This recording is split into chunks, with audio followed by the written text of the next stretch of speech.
Welcome in, everyone, to the midweek edition of the Talkin Tide podcast on the Reier on YouTube channel. Be sure to check it out. Give it that like. Give it a subscribe. You'll like all the content you can find on Reier on YouTube. In particular, this podcast, Talkin Tide, taking a look ahead tonight at that Alabama Eastern Illinois home game, looking ahead to the CFP, a little bit of Alabama basketball talk, and, of course, we'll go around the SEC as we always do, Travis. But starting this one just a tick early tonight, Travis, so that we can get out in front of that hoops tilt against Illinois up in Chicago this evening.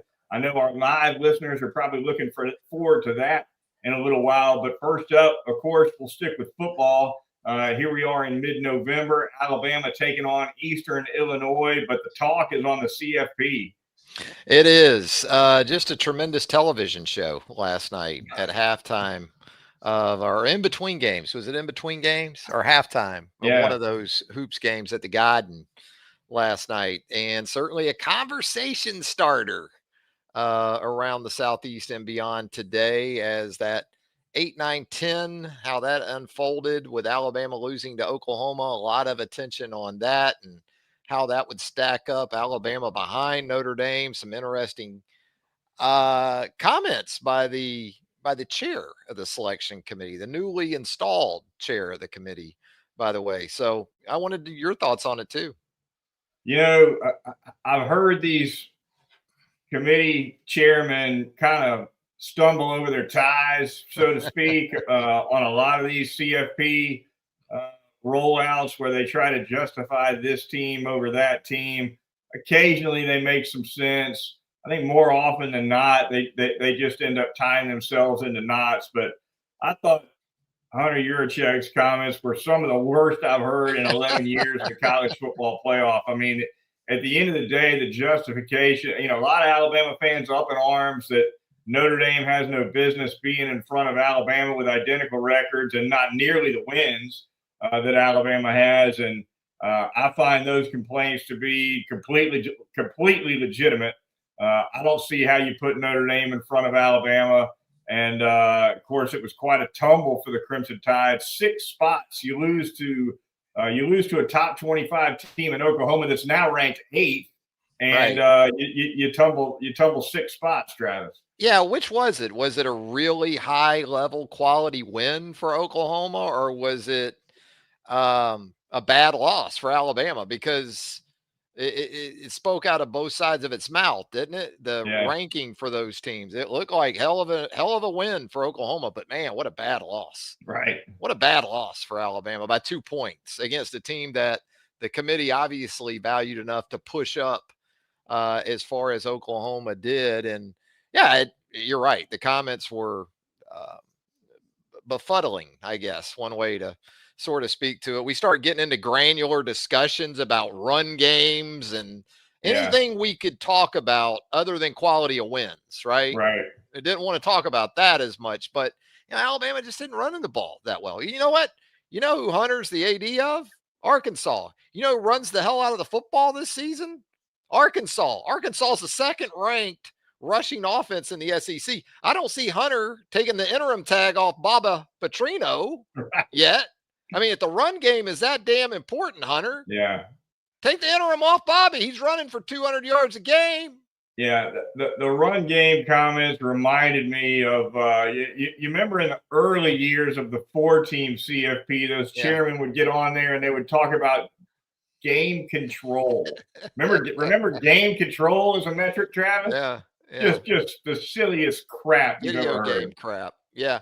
I agree wholeheartedly, but that's why I always go back to, and why I don't allow myself these reveals for me until the last one are typically X/Twitter social media consumption. Yeah, that's how I consume these reveals more often than not.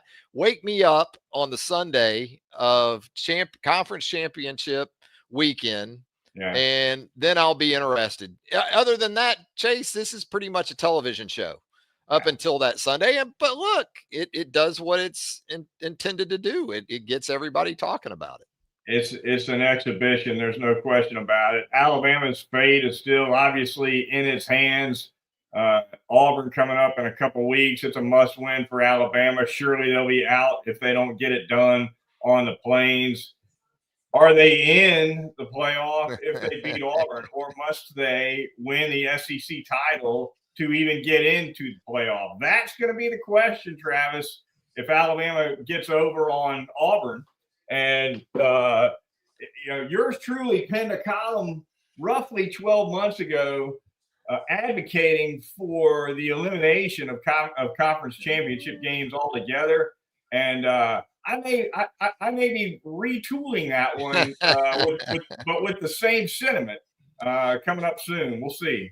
It could lead to a lot of consternation depending on how that first Saturday in Atlanta kind of plays out. And still, there is still so much that happen these next 2 Saturdays before we even get to that championship Saturday. So we'll see how it shakes out. But we sort of talked about this a couple weeks ago before the Alabama-Oklahoma game. If you had to pick a game for Alabama to win in the eyes of the college football playoff people, which would it be? Would it be Auburn or would it be Oklahoma? You could pick one. You weren't going to win both. You had to pick one. I sort of lean more towards Auburn because of the potential for recency bias against you if you lose that game. You can beat Oklahoma back on November 15th. You lose to Auburn on November 29th, and now we see what this committee, apparently this week anyway, puts into bad losses. Right. And then you turn around and lose the next Saturday in the SEC championship game. I don't like that scenario more than I like the beat Oklahoma and then lose to Auburn, or beat Auburn and lose to Oklahoma and then lose in the SEC.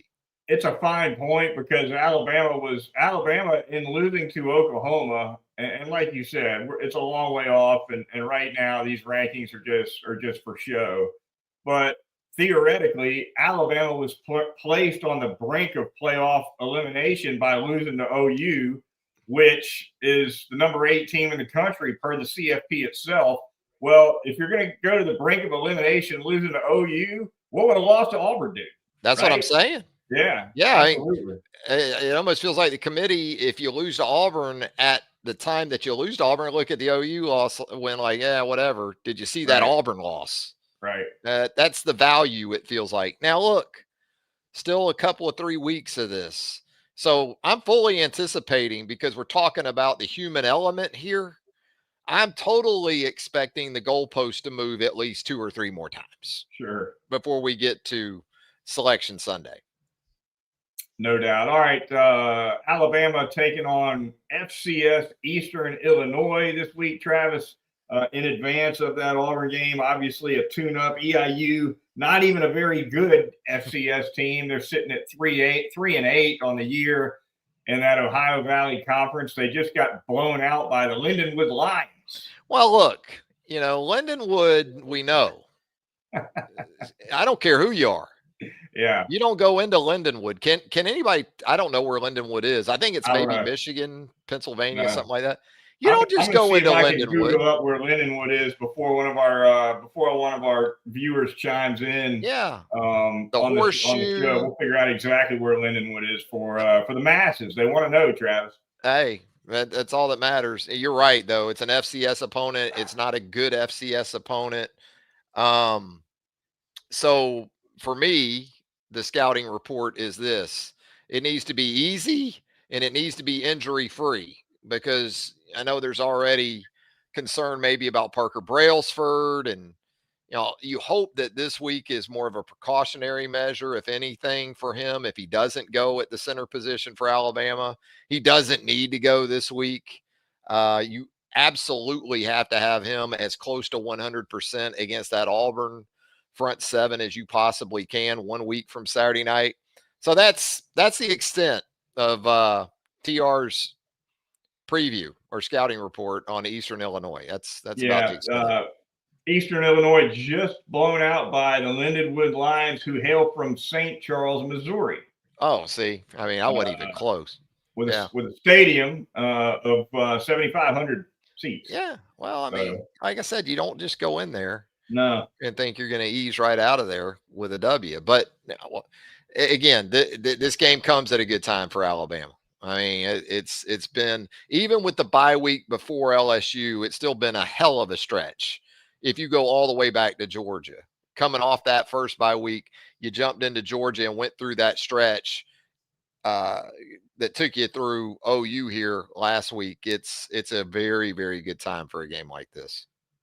No doubt about it. I think the injury factor you mentioned is really key, and I think a guy like Brailsford and a guy like Quay Russaw represent two very different decisions for the coaching staff. If let's presume that Brailsford and Russaw are both medically cleared for Eastern Illinois. To me, you sit Brailsford, but maybe you don't sit Russaw, right? Because he's been out longer, maybe a little bit more rust there. Maybe you want to give Russaw, if he's medically cleared, give him 10 or 15 snaps just to kind of get back into the flow of things and just kind of get his feet wet again, so to speak.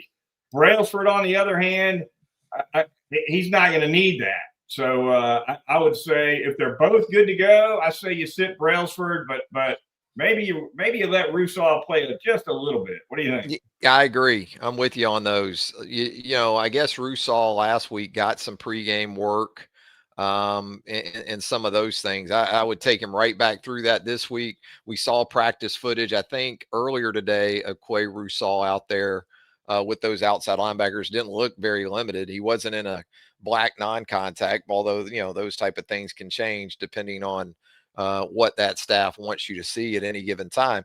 I'm with you. I don't need to see anything of Parker Brailsford in this game. But yeah, I'd like to see a quarter maybe of Quay Russaw and just get him back into game mode a little bit before you really need to turn him loose, along with Yanzi Pierre down on the plains in 2 Saturdays.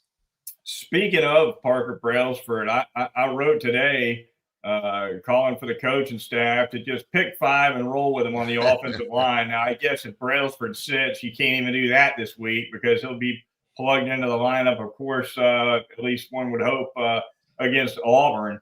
That being said, though, Travis, my gosh, I do think it's time for DeBoer and Grubb and Kapilovic to get in a room and settle on these guard spots, settle on one right tackle and say, all right, this is how we're going to finish the season with these guys, especially when you're looking ahead to playing a road game at Auburn where it's going to be noisy as hell. Communication is going to be difficult up front. Yeah, I think we heard as much from Kalen in some ways on Monday when he was asked about the right side, I think specifically, and he was very complimentary of Wilkin Formby at that right guard position, which tells me that's probably how they're just going to roll as far as this thing takes them, with Wilkin at right guard and Carroll at right tackle. If Brailsford can't go, you've got a veteran like Gino Vandermark that you've cross-trained and worked at both those spots, right? Joseph Ionata is a younger player, an inexperienced player you can roll in there. And that kind of leads us into, some of the guys we haven't seen as much of, I guess, in general for this football team. Now, defensively, it's a little harder to go down that list because we've seen a hell of a lot of guys on the defensive side, especially early in the season. It felt like we saw everybody just about. But on that offensive line, I want to see a guy like Jackson Lloyd. I want to see if Caden Proctor is moving on to the National Football League. How far away is Jackson Lloyd from potentially being that next guy up? And if you bring Michael Carroll back, and you like those 2 young tackles, you could be in a very good spot next year. But sure, in terms of continuity for the rest of this season, we talked about this on the Sunday nighter. I'm with you on that. Yeah, speaking of guys who may be moving on and going to the pros, ESPN threw out a mock draft just the other day that had 3 Alabama first-rounders. Ty Simpson going in the top 10. I think they had him going to the Raiders. Caden Proctor going late in the first round. I think they had him going 25th overall. Wow. And they popped Jeremy Bernard there at the back end of the first rounder, which surprised me a little bit. I know he's had a heck of a year. I know he's a heck of a football player. But that was the first I've heard of him moving up into first round territory. And of course, those mocks are not to be believed all the time, especially this early. But good to see a guy like Bernard who deserves it, who deserves as good a shot as he can get in the NFL, getting some love in that way. It'd be great to see Jeremy Bernard go in the first round for the reasons you just outlined. That being said, and your thoughts on this, I see him in the NFL right now as an eval as more of a 2 and not a 1. Right. And usually if you're taking wide receivers in round 1, you're taking 1s. Yeah. So I'm not sure how that lines up. But in terms of his impact on this football team, and even last year, he's been just a model. He's been a pro, put it that way. Yeah. The way he does his business, he carries himself. If I'm an NFL team, maybe that pushes him up for me because I feel like I'm getting a guy that already gets it in terms of being a professional. Yeah, I agree with you. I think one trait that is common among just about every first round pick at wide receiver in the NFL draft is they all can beat you deep. And I don't know that Jeremy's got that straight vertical burner speed that's going to leave a pro cornerback in the dust necessarily. And he can do everything else, as we've seen at Alabama. And so for that reason, I'll be a little bit surprised if he's a first round pick, but I will not be at all surprised if he goes on that day 2, round 2-3 range. You know, he kind of reminds me of, this is going back a ways. I'm guilty of this a lot here on the channel, but he kind of reminds me of Hines Ward coming out of Georgia. Mm-hmm. The way that Georgia utilized Hines Ward and how he was not afraid of the physicality, wasn't necessarily a burner. They lined Hines Ward up in the backfield. Hines Ward was a high school quarterback. I think that was Jeremy Bernard's kind of background as well. Right. And Hines Ward was a 3rd round pick. And you think about Hines Ward in retrospect, the career he had with the Steelers. Yeah. He got a hell of a lot of value as a 3rd rounder. So if Jeremy isn't a first round pick, I could still see a path, a scenario for him where somebody gets a lot of value out of that guy. Yeah, no question about it. All right, moving on here with the Talkin Tide podcast on the Reier on YouTube channel. Going to thank our listeners and viewers really quickly and encourage you to contribute to Parker Covers Alabama, a nonprofit 501c3 supporting wheelchaired Alabama residents. You can do it at parkercoversalabama.com. It's a great charity. We would appreciate any contributions there. The Talkin Tide podcast on Reier on YouTube. Travis, we'll stick with football. We'll zip through some of the top games in the league this weekend, and then we'll finish off with a little bit of basketball talk as we sign off and get ready for Alabama to take on Illinois here in a little while. Missouri, Travis, is going to be on the road at Oklahoma. I don't think that's a gimme for the Sooners. It's possible both Pribula is going to be back for the Tigers. We'll see on that. Of course, they just got a monster game from Ahmad Hardy last Saturday, 300 yards, for goodness sakes, from the best running back in the league. So I think that one could be tight. You've also got Kentucky going on the road at Vanderbilt. It's a must-win for the Commodores if they're going to stay in the playoff picture. Arkansas going on the road at Texas as the aforementioned Bobby Petrino looks to pick up his first interim win of the year. And then lastly, hard to believe I'm mentioning this game last here in mid-November, Travis, but Tennessee at Florida, a game that in yours and my heyday, they used to call it the Southern Super Bowl. It was that mid-September game, and it was in the Werfel Manning era. Yeah, it was kind of the game of the year in the league, and now we're kicking that thing off in mid-November, and who's paying attention, right? It is. It was, back, you're right. When that game was in September, that was the gateway game for the SEC East. The winner of that was pretty much going to be locked into a spot in the SEC championship game. Not so much. I think the slate this week, other than teams that are still in it, where the college football playoff is concerned, like Oklahoma with the matchup they have. Otherwise, like Texas, Arkansas, you mentioned Florida, Tennessee, a lot of sort of psyche games, makeup games. Where are these teams at? And knowing that they're pretty much playing out the string at this point. With Ahmad Hardy, I'm just worried if he's tired from all those yards he put on Mississippi State last week. You know, a couple weeks ago, I'd have said, I don't really like that matchup for Missouri. But if Purdue can just give them some level of quarterback play, and I thought Alabama actually ran the ball better against Oklahoma than I was expecting. Maybe Hardy can do some big things. And I don't think offensively Oklahoma's a big mystery. And I think Missouri can get after you enough on defense. I'm with you. I think that could be an interesting game in Norman. No doubt about it. UK going to Nashville. Vanderbilt sitting at 14th at 8-2. They're on the outside looking in with that playoff, at least based on the CFP rankings. But they've got Tennessee after Kentucky. Beating Kentucky's not going to give them a jolt, really, I don't think. Beating Tennessee might give them a little jolt.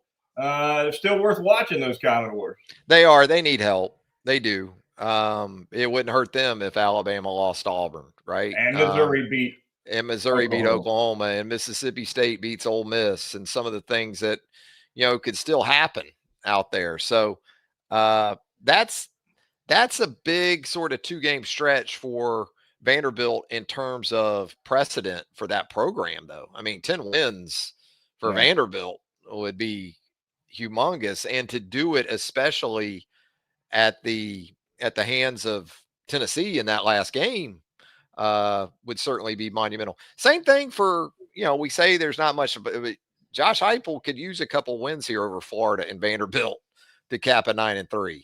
He's not in any kind of trouble, but that would certainly keep him in extremely good graces with that fan base. Yeah, no question about it. All right, before we wrap it up, Travis, Alabama basketball trying to rebound from that loss to Purdue. Taking on Illinois in Chicago. Of course, they beat St. John's on the road. Looked really impressive doing it. They come home to take on Purdue. I went to that Purdue game. Electric atmosphere in Coleman Coliseum. It was pretty much packed out for midweek November action. But they absolutely could not get a rebound against a much bigger and stronger Purdue team. And Illinois is kind of similar. Nate Oates mentioned in his press conference ahead of this game that Illinois might be even bigger in the front court than Purdue. And versatility in their front court, guys that can step out and knock down some shots too, kind of draw you away from the bucket. But absolutely, you're going to expect literally a rebound from Alabama in this game tonight. I don't know about you. I get the neutral site games. It's kind of like college football, especially early in the season. You get games at the United Center. You get games certainly. Other than Madison Square Garden, though, they just don't do it for me. I'd rather these games be played on campus. Like you talked about the electric atmosphere for Purdue, Alabama. You think about Alabama in Champaign tonight, taking on Illinois and how different that would be. So even the game before Alabama, Illinois tonight, Arizona in stores taking on UConn on campus, top 5 teams. That's what you like to see, but you also understand how it kind of works. You do. Thoughts on Alabama matchup wise against Illinois? Obviously, rebounding is going to be with a huge emphasis in practice, but they need more out of Noah Williamson from a rebounding perspective. I think Aiden Sherrill's a guy. I mean, Williamson and Sherrill are a couple of the only true bigs they've got. I think we're going to see a lot of minutes from Sherrill this year, especially here in this non-conference part of the way. And it looks like Collins Ochenyakya, I don't know if I'm pronouncing that right, the young 6'11" kid, he's indefinitely out with some kind of physical issues. So a little thin in the front court. It's going to take some help from the small forwards and guards to get out there and do some rebounding too. Oates mentioned that. The guards got to get in there and fight for some rebounds also. No doubt. I think, hopeful too, maybe to get Keaton Bristow back. He's a go. He is a go. Okay. Yeah. 6'10", that might help. You're right, though. I still think you got to offset a lot of that with your guard play. I mean, your guys are Holloway and Phylon. So that's the guys that are still going to make this thing go, especially early in the season until you get some of those other guys more incorporated into what you are and who you're going to be. So that's, I think, we see it from our friend Hans here in the show chat. He says, might need 20 trays tonight against this Illinois team. We'll see. We shall see. Of course, following the Illinois game, the gauntlet of a non-conference schedule that Nate Oates put together rolls on, Travis. They're going to be going to Las Vegas for a tournament, going to catch Gonzaga out there in the desert. They're going to play UNLV out there, and who knows who else.